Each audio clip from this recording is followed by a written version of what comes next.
So if you saw a 30-foot Stegosaurus, walking down your street, you'd probably expect the ground to just totally shake, right? Yeah, absolutely. But here's the wild thing. Despite being the length of an entire school bus, the roof dinosaur weighed only about 2 tons. Which is like lighter than a lot of modern pickup trucks. Exactly. Now compare that to the Brontosaurus, right? The thunder lizard, which tipped the scales at a massive 17 tons. So today we're diving into this exploration of our source material. It's a collection of dinosaur activities and profiles by Sindel Jane Kagarangan, and our mission is to figure out how these creatures actually functioned. Right, because it's really all about that trade-off between protection and mobility. Like Yeah. the Brontosaurus needed that massive 75-foot frame to support grazing, but then you look at the Triceratops. 10-ton tank. Yeah, the tank. Yeah. It was built for high-impact defense, so the weight there is all about armor, not just sheer size. Okay, but wait. I'm looking at the source, and it mentions the Elasmosaurus, which was like an aquatic reptile, right? 46 feet long. Mm-hmm. That is literally longer than a T-Rex. Yeah, it is. But it only weighed 2.2 tons. Like, I'm struggling with the physics here. Is it just a giant floating ribbon or something? How does a frame that long not just snap? Well, it's really a matter of buoyancy. In the water, you just don't need the heavy, pillar-like legs of a Brontosaurus to fight gravity. The Elasmosaurus was basically this specialized fishing platform. A fishing platform. Yeah, like its weight was all concentrated in its torso.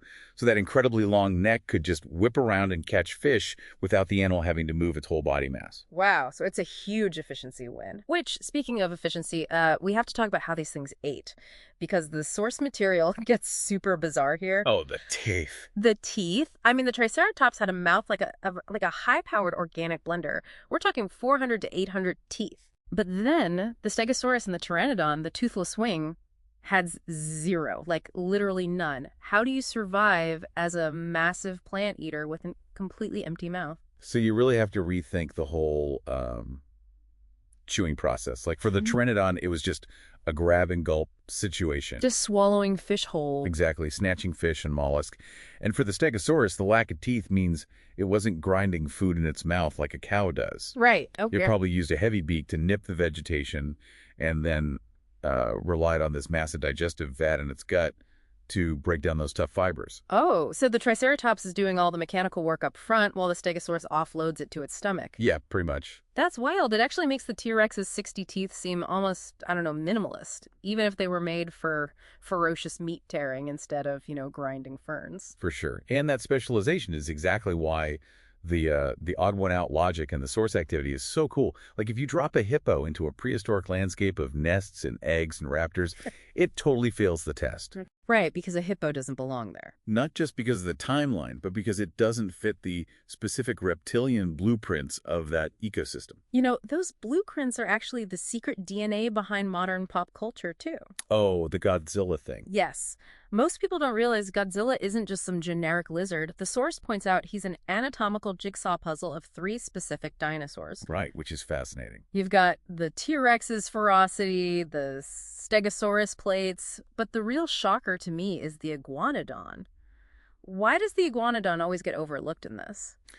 Well, I mean, the Iguanodon is kind of the unsung hero of creature design. Yeah. It provided that upright bipedal posture for Godzilla, plus those really distinct thumb spikes. Oh, right, the thumb spikes. Yeah, it just shows that even back in the 1800s, this 30-foot plant eater was seen as a template for something really formidable. It's crazy to think a plant eater is the reason a Japanese kaiju looks like that. It really is. So we've looked at everything from, 6-foot wingspans to 75-foot giants today. And for everyone listening, the big takeaway is that dinosaur isn't a single identity, right? It's a spectrum of extreme adaptations. Absolutely. From 800 teeth to 0, every anatomical quirk was just a solution to an environmental problem. Perfectly said. So here's a final thought for you to mull over. The source actually includes this nature scavenger hunt with items like sticks, feathers, and leaves.